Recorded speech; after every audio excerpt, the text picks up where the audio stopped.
Hi all, welcome back to the Handbook, the operations podcast. I'm Harv.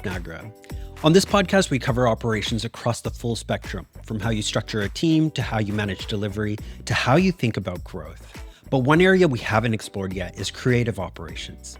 It's a discipline that sits inside agencies, in-house creative teams, and even some consultancies, and it's concerned with how creative output actually gets made. The workflows, the resourcing, the processes that sit behind the work. But it's also, and this is where it gets interesting, about the culture and environment that people need to do their best work. That's what we're getting into today. Our guest today is Nicky Russell. She's the co-founder and managing partner of WDC, We Deliver Change, a change management agency specializing in creative and marketing operations. She chairs Henry Stewart's Creative Operations Summit in London, widely recognized as Europe's leading authority in the space, and she's co-founder of the In-House Agency Leaders Club, or IHOLC, which champions the in-house creative community. Whether you work in a creative agency or not, the questions she's asking are about how ops leaders build culture, earn strategic influence, and create environments where people actually thrive. Those aren't creative industry questions. Those are questions every ops leader is grappling with. I'm really excited for you to hear this conversation, and we'll get into it in just a moment. Thanks for listening to The Handbook, the operations podcast. This podcast is brought to you by Scoro. If you're running any kind of professional services firm, you might already have a legacy PSA in place. On paper, it does everything: quoting, projects, invoicing, reporting. But it feels like it was designed 20 years ago. The interface is hideous, it's clunky and unintuitive, and your team hates using it. Adoption ends up being low, data quality suffers, and you lose the very visibility you brought the system in for the first place. Scoro is different. It's a modern PSA that combines the power of an all-in-one platform with a modern UX. From pipeline to projects to billing to reporting, you get one place to plan, deliver, and track your business. Leaders get the dashboards they need, delivery folks see the work and numbers that matter, and specialists just get a clean view of their tasks and time. Go to Scoro.com/demo to arrange a call and learn how Scoro can help take your business to the next level of maturity. And for the VIP treatment, tell them Harv sent you. Now, let's get to the podcast. Nicky, welcome to the podcast. Pleasure to have you with us today. I wanted to start off with hearing about how you got into ops and turned that into a career path. I know you have a really interesting story. I know, it's really random. I used to be called the football girl for so long. Because I was in football, actually. Okay. I used to run a football up in my 20s. It's really random. And it's going to make me sound way bigger than it is, but I actually owned the football club. But It was I know, but it's not. Everyone thinks of Steve Parish, and it's like they used to call me the poor man's Karen Brady. So Okay. it was it wasn't all of that. But I was so used to running my own businesses that when I sold that, I think I was like 31, 32, and I didn't know what I wanted to do next. I generally thought I was unemployable. So my best friend was working at Grey at the time. She said, why don't you just come do a bit of work experience? And I did. I went in for 6 weeks work experience just as Niels Leonard and Chris Hurst had joined. And for me, it was like, I can't believe you not get paid to do this. Like, it's insane. I just fell in love with the industry. They offered me a job. They said, where do you want to go? And I have to say, I was looking at project management at the time, and I just thought, God, these guys are everywhere. They see everything. Like, I want to be in that team. Right. And that's where I started. And I was there, I think, 4 years. And then I realized, if I want to, I can't just keep mooching along, having the best time ever, getting paid to make brilliant work. Yeah. I couldn't help it. I brought my operational brain from running a business to that role. I had no kind of legacy point of view on how to run that role, but I could bring all that experience and maturity to it. Couldn't see anyone that was doing that role. And so I created it myself. So they didn't have an in-house ops person at all? They had project management and they had a studio. Okay. The thing that for me that I couldn't understand is that when people are your product, why are you not thinking about operations in the round? Why are you not thinking about it commercially? Because if you're thinking about creativity, you had obviously amazing finance. I mean, we had Janet Marwick, excellent. She's a consultant now and she's brilliant. She was running the business. You had a CEO who was interested in new business. Everyone was not siloed, but I just thought I can't believe that you haven't got anyone looking at the running of this business and thinking about the bottom line and the intricacies of how this business works. And so I just couldn't understand it. I genuinely was I just assumed that would be the case, but there wasn't. Mm. So I was lucky in the sense that the CSO there at the time had just started his own company, Right. brought me in to run their studio and creative operations. And he kind of said, look, you can just do it as you want. And I did. I set the template and then went from there, and then obviously become more senior as time went. Right. You eventually got into a COO role. You chair, of course, Creative Ops London, and now you're the co-founder and MD of a creative agency that works in operations. I love hearing that. Like, so much of your career has focused on this space and evolving it into new and more interesting ways. So, Nicky, on the podcast, we talk about business maturity a lot, and we obviously talk about operations from all different angles. What we haven't spoke about before is creative operations. So for those of us that might be listening and saying, I don't know what that actually even means, tell us what that means. And what does a creative operations leader do? So everyone has a different version of what they think creative ops is. And that, I think, just goes to show how the industry at the moment is at different levels of maturity. Right. When you look at a creative business, Mm-hmm. but particularly in my area at the minute, which is advertising and marketing, it's managing everybody that's within that creative ecosystem. So if it's an agency, it's the agency and generally all the creatives in there, and then also the production departments that normally sit alongside it. If you're in a brand, and this is where the role is really evolving, that what you're doing is you're looking at that entire ecosystem of that brand. So if you think of any above, like any kind of chunky brand, like a Sainsbury's, anything like that, who are the partners that we should be working with? What model should we be building? Who should we be buying from? It's quite an intricate system, actually. And it's a shame that the ecosystem, the buzzword, is getting smashed about a bit, but because it is a perfect example of the fact that there's a lot of interdependencies and everyone has a role to play. Sure. But when it comes to what is the role, how do they work together? How do you continually optimize how you work? That's down to the creative operations team. So in the past, operations was very much in service to whatever was being made, whatever the creative wanted. Right. But when you look at how people are engaging with media today, how people are engaging with brands, what does creativity stand for? Creative operations is having a much more strategic role in terms of how a business should be behaving, who they should be working with, and what kind of talent they need. Do you think there's a certain kind of headcount size where an agency gets to, or an in-house team maybe gets to, where this becomes more critical in terms of the necessity for this role? I'm just wondering if there's a point in kind of perhaps a smaller agency where a creative director or somebody like that might just take responsibility for some of this stuff. Well, what are your thoughts on that? I have thoughts on that, because a lot of the time a creative is the leader in that space. Right. They are the leader in that space because it is their creative vision that you are servicing, right? The problem is I think where creativity is going now, it needs to have the tension of operations. Creative operations is creative in itself. You know, it's a different way of thinking about producing, about putting different people together. And I think, you know, worst thing that you can do is bombard a creative leader with the operations of how their team operate. The brains don't work like that. Like to me, it's like a left brain, right brain thing. Right. And I think it's very different skill sets. And I think this is the thing. If you're a CMO these days, or you're a senior creative, you want that person next to you to turn around and go, this is my vision, how we're going to make it work. Right. So I think when you're in an agency or an in-house agency, there's an evolution of the role of how we're coming up. There is a head of operations, and that tends to be about 40 people. That is very much about how do I problem solve? How do I, manage all of the different resources in the business? The bit that when you start getting more senior, and I think it depends. Sometimes it's a headcount thing, definitely. But also I think it's how fast the business is moving. And also what kind of role technology is going to start playing moving forward. And I think then that role starts becoming a lot more value driven. It's about how you can speak to the business strategically about where you want to move going forward, but also how you can start quantifying some of the choices that you make. So it's a language thing as well. Sure.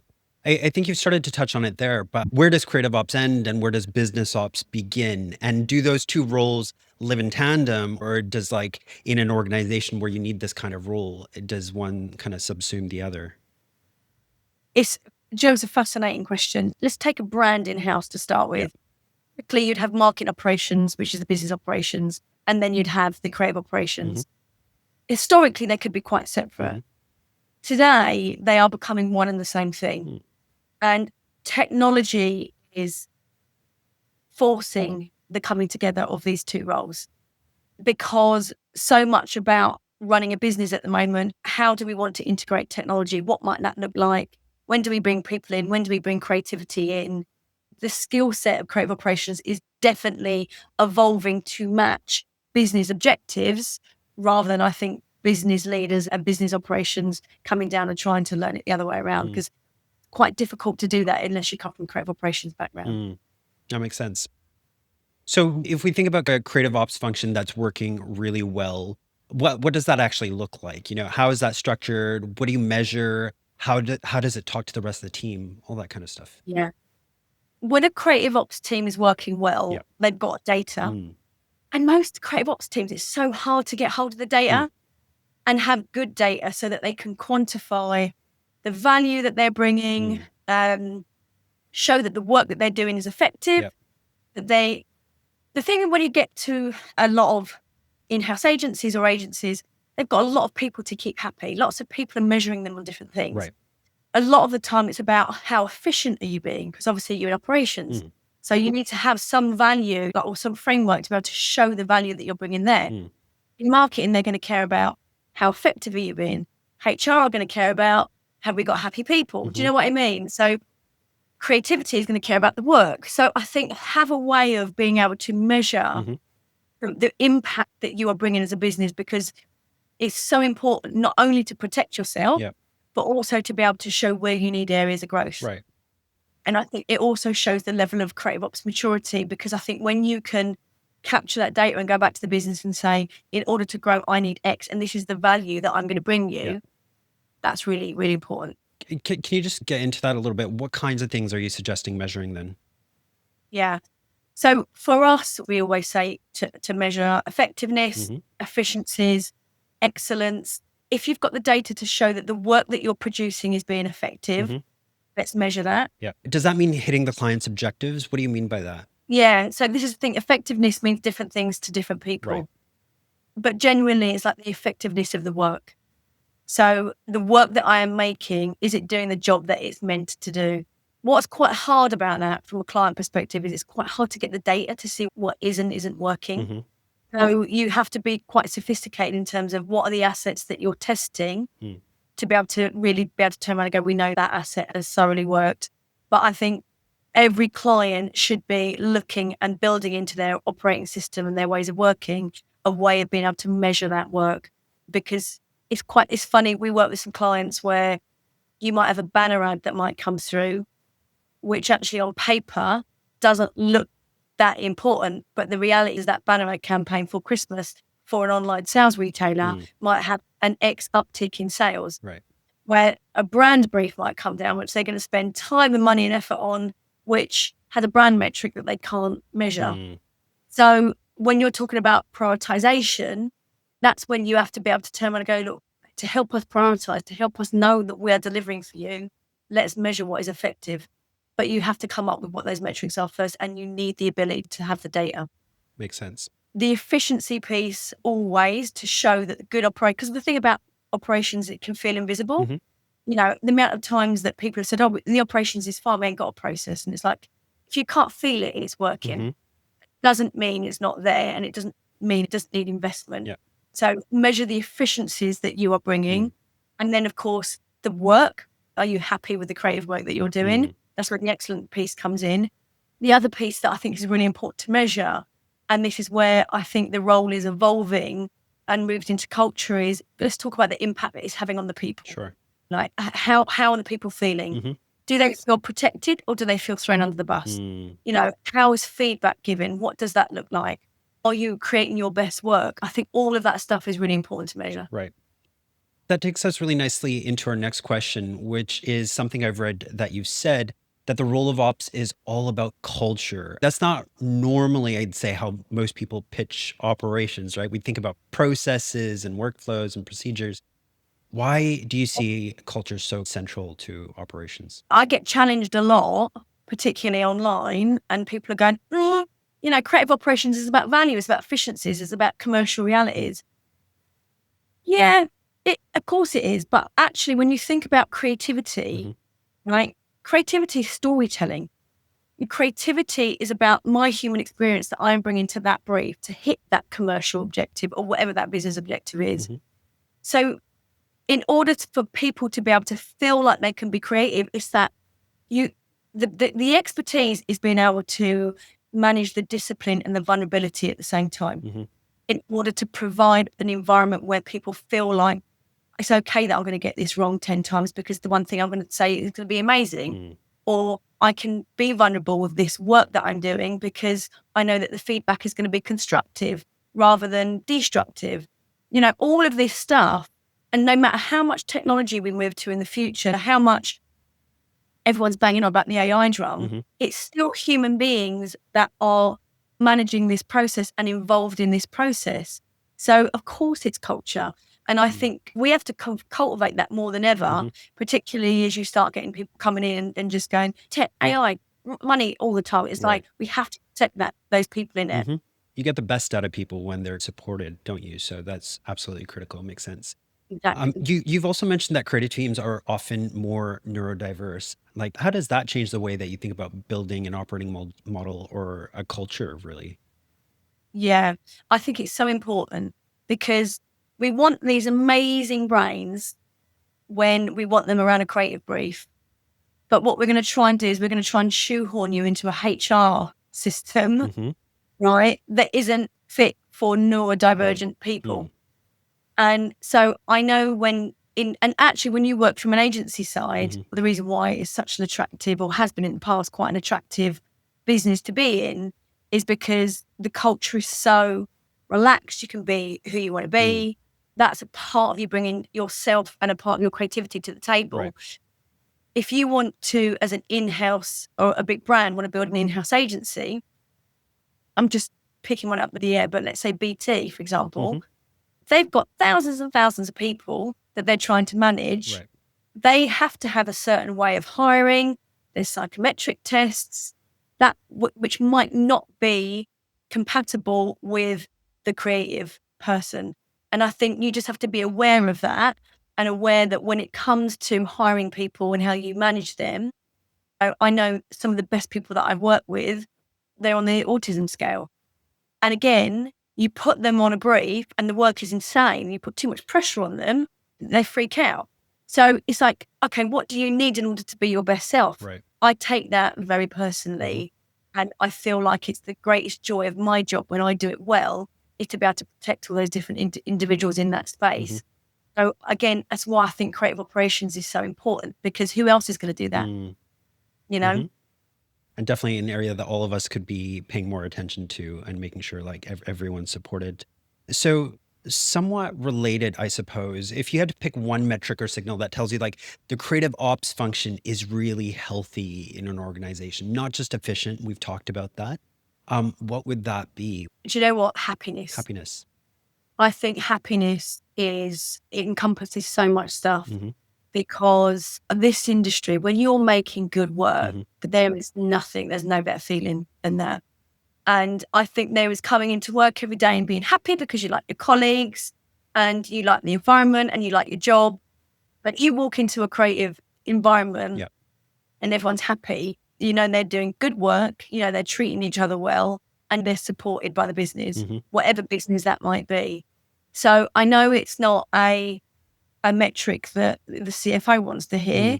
But actually, that's how I measure a good place. And of course, like I say, that's why it's important to quantify what that means. Because if you sort of somehow try and measure what that happiness target is, then you'll be able to turn around and go, and that's why we're getting an uptick in this, we're getting more work, we're getting better work, whatever it might be. I think it's important to try and get that data. Really good point. I wanted to like just step back for a moment and just talk about the operations role in general. Given your experience, I'm sure you've got some advice you can share. If someone's kind of new into the role or in the role for a couple of years and feeling like they're doing the job but not really having the influence or the impact that they wanted, does anything come to mind that you'd recommend for them to kind of focus on or start doing really? Yeah. And look, I've been there. I think whenever you're on that journey and that evolution in your career, all been in those places where you know what's happening, you can see. I mean, I'm going to say the car crash, but many a time as an ops person, because you are problem solving, I find, and it's quite hard sometimes for us to articulate what we want to say with real clarity because we're so used to doing and we're so used to just fixing. Yeah. We're not used to taking people on that journey. Mm-hmm. And it was my biggest step actually from kind of being in one evolution of my skill set, if you like, to the other, when I learned how to be able to turn around and go, I'm going to have to say this in a way in which I might say one thing to you, but I'm going to completely change it for you Right. because you have different understanding of what I'm going to say. Mm, And also you care about different things. absolutely. And I really resisted it after a while. I was like, I'm not managing up. Oh, they should listen to me. They, I know what I'm talking about. That was me, by the way. I'm not saying that's anybody else, but that was my experience. Then I started realizing that actually, if I genuinely want to move the dial, how can I build closer relationships? But also, how can I talk in their language?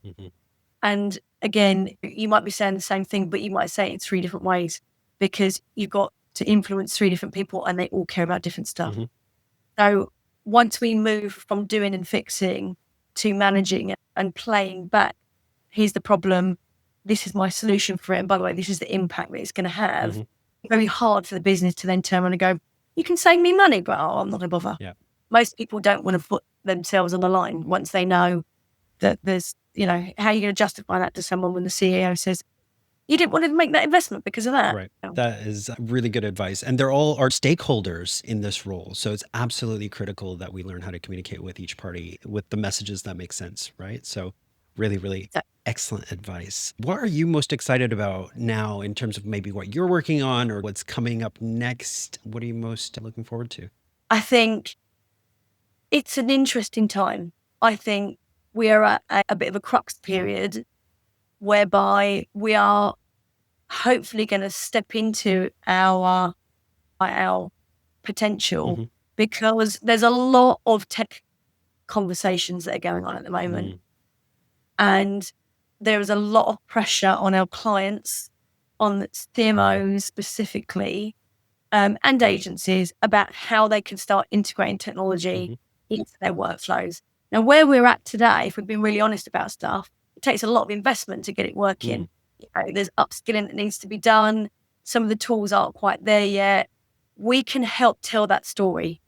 And I think we can really help educate everyone in this space to turn around and go, look, technology and human beings, how do we work together? What does that look like? Right.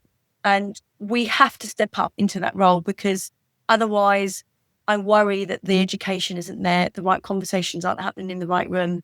And I think this is our sort of time to come in and go, by the way, if you do that, just need to know that the interdependencies are X and this is what we need in order to make that work. Like they're brilliant conversations to be in. They're strategic conversations to be in. Absolutely. And I think we can really grow into it. That's what I'm excited about. Excellent. If anybody listening wants to reach out to you and speak to you, get some advice or reach out to WDC, where do they find you? It's www.wdc-london.com. Okay. And the iHelp community. So if you're an in-house agency leader, it's ihelp.com. But yeah, they're the kind of, that's where you'll find us. But also Henry Stewart is on I think it's the 20th of March. It's Friday, whatever one that one is. Yeah. And we'd love to see you then. It's a brilliant day. It has nearly 500 creative operations professionals. The agenda is some amazing speakers. And also the thing is, it's not often we get to be in one room amongst our peers actually talking. And what I've noticed now is year on year, it's growing, but the same people are coming back. It's like, it's a real kind of family. So yeah, if you come down on that day, then I'll see you then as well. Amazing. Nicky, it's been an absolute pleasure having you on the podcast today. Thank you so much for being with us. Honestly, I've loved it. Thank you. Thank you. All right. There's a few things I'm taking away from this conversation. The first is that reframe on what operations actually is. Nicky's argument that ops is fundamentally about culture, not just process, might feel like a creative industry idea at first, but whatever kind of organization you're in, if your people don't feel protected, supported, and able to do their best work, no amount of process will fix that. Our job as ops leaders isn't just to make the machine run, it's to make sure that the people inside it can thrive. The second is the point about moving from doing and fixing to influencing. Nicky was super honest about the fact that she resisted this herself for a long time. They should just listen to me frustration that I think most of us have been through. The shift she described, learning to say the same thing 3 different ways for 3 different stakeholders, each of who cares about something completely different. That's not politics, that's leadership. And it's one of the most practical things you can do if you feel like you're doing good work, but not getting traction. The third takeaway for me is the idea of measuring what actually matters. WDC's 4 E's, effectiveness, excellence, efficiency, and economies, it gives you a framework that goes beyond the usual metrics we talk about. Maybe it's something to think about. Do you need an in-house set of metrics to track that you're delivering to your standards? And one other thing I wanted to touch on is the upcoming conference Nicky is sharing in London, the Creative Operations Summit taking place on Friday, 20th March. This year's theme is Dare to be Different. And the idea is an important one, that a lot of systems, processes, and frameworks that creative ops teams work within today were built with good intentions. But over time, these legacy ways of working have started to constrain the creativity they were meant to protect. So the event, as I understand it, is effectively a call to arms, to have the courage to question whether the processes that have been inherited deserve to be preserved. I think all of us, regardless of whether we work in a creative space or not, can understand the relevance of that to all of our workplaces.